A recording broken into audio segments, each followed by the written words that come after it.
আসসালামু আলাইকুম। আজ রবিবার ১৭ কার্তিক ১০ জামাদিউল আওয়াল ২রা নভেম্বর। বাংলাদেশ বেতার, রাজশাহী। স্থানীয় সংবাদ পড়ছি উম্মে সালমা। পুলিশের আইজিপি বাহরুল আলম বলেছেন যে সরকারি আসুক না কেন পুলিশের দায়িত্ব হচ্ছে আইন অনুযায়ী কাজ করা। কেউ যেন আগাম ধারণা করে বা কাউকে খুশি করার জন্য দায়িত্ব থেকে বিচ্যুত না হয়। গতকাল সন্ধ্যায় রাজশাহীতে কর্মরত বিভিন্ন পদমর্যাদার পুলিশ সদস্যদের নিয়ে এক বিশেষ মতবিনিময় সভায় প্রধান অতিথির বক্তব্যে তিনি এসব কথা বলেন। পুলিশ লাইন্স ড্রিল শেডে Rajshahi metropolitan police R MP ও রাজশাহী রেঞ্জ পুলিশের যৌথ আয়োজনে এই সভা অনুষ্ঠিত হয়। সভায় আইজিপি আরও বলেন, নির্বাচন কমিশনই নির্বাচনের মূল দায়িত্বপ্রাপ্ত প্রতিষ্ঠান, তবে আইন শৃঙ্খলা রক্ষায় পুলিশের ভূমিকা সবচেয়ে গুরুত্বপূর্ণ।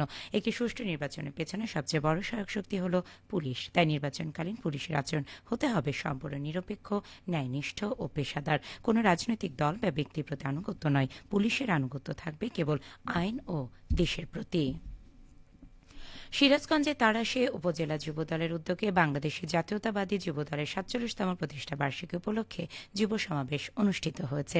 গতকাল উপজেলার ৮ ইউনিয়নের বিভিন্ন এলাকা থেকে যুবদলের নেতাকর্মীরা যুব সমাবেশে যোগ দিতে র্যালি ও ব্যানার হাতে তাড়াশ খেলার মাঠে জমায়েত হয়। পরে সেখান থেকে এক বর্ণাঢ্য র্যালি বের হয়ে পৌর শহরের প্রধান প্রধান সড়ক প্রদক্ষিণ করে।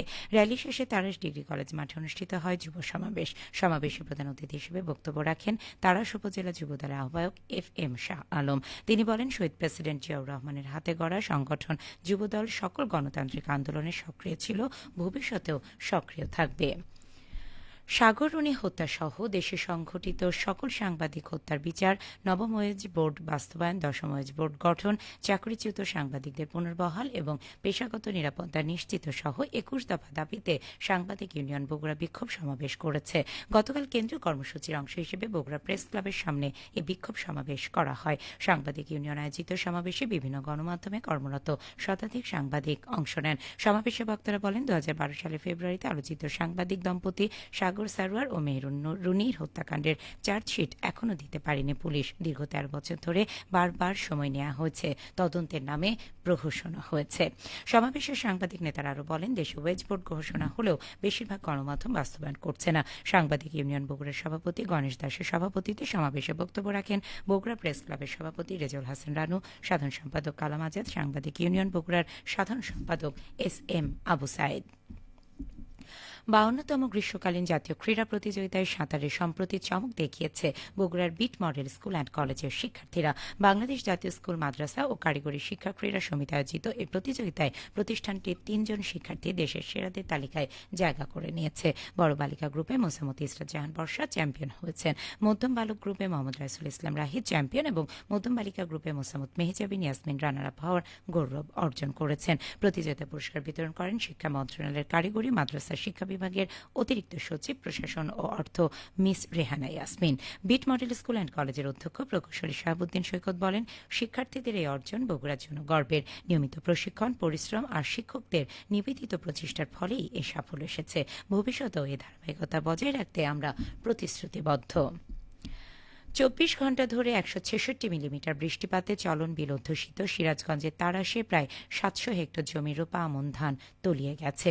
জানা গেছে, ঘূর্ণিঝড় মন্থার প্রভাবে শুক্রবার ও শনিবার টানা দুদিন ধরে তাড়াশ উপজেলা জুড়ে মুষলধারে বৃষ্টির পাশাপাশি ঝোড়ো বাতাস বইতে থাকে। এতে কৃষকের জমির পাকা ও আধা পাকা ধান তলিয়ে গেছে। কোথাও কোথাও ঝড়ে ধান নুয়ে পানির সঙ্গে মিশে গেছে। তাড়াশ উপজেলা কৃষি অফিস সূত্রে জানা যায়, চলতি বছরে তাড়াশ উপজেলায় প্রায় ১৩,৮৪০ হেক্টর জমি স্থানীয় জাতের গুটি, কাটারি ভোগ, ব্রি ৯০, ৪৯, ৫১, ৩৪ ও ৩৬ জাত সহ বিভিন্ন জাতের রোপা আমনের আবাদ করা হয়েছিল।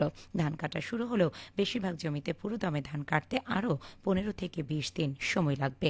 তাড়াশ উপজেলা কৃষি কর্মকর্তা কৃষিবিদ শর্মিষ্ঠা সেনগুপ্তা বলেন, রোপা আমন ধানের জমির পানি নিষ্কাশনের জন্য সকল উপসহকারী কৃষি কর্মকর্তাদের ছুটি বাতিল করে জরুরি পরামর্শ দিয়ে মাঠ পর্যায়ে পাঠানো হয়েছে।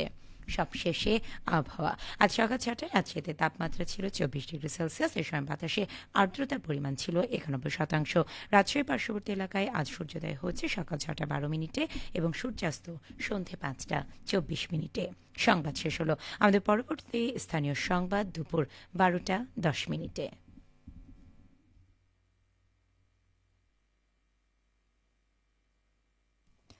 বাংলাদেশ বেতার, রাজশাহী। শুরু হচ্ছে স্থানীয় শিল্পীদের পরিবেশনায় আধুনিক গানের অনুষ্ঠান সুরভি।